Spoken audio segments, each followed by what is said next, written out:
In this video, we're going to look at how to add furniture and how to move them within a 2D space. The first thing we'll do is click on the Objects tool. Double click and this brings up your object settings. Here we can choose a range of furniture that's in the Archicad library. Or we can use the search engine here to find specific furniture we may need. I'm going to start by choosing the default options. So for example, I'm just going to choose an armchair. I can then customize the dimensions of that armchair and even go into further customizations by going through the options here. I'm going to choose the default armchair and then press OK.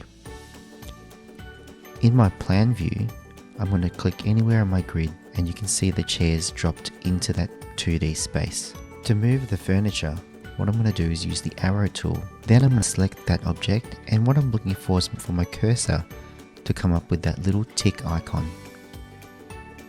From here, I can then click on any of these nodes and it brings up my little pop-up window.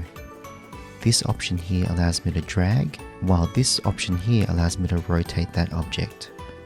So to drag, click on that option and move your chair to the desired location. To rotate that object, I'm going to click on the middle point and then use my drag tool. From here, I need to choose how I want to rotate this object. For example, if I click on that middle point, I can then drag out a rotating arm.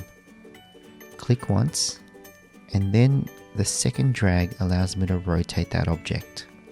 So I'm using this line here like a handle. So for example, move it 90 degrees, click, and you can see here the chair is now being rotated.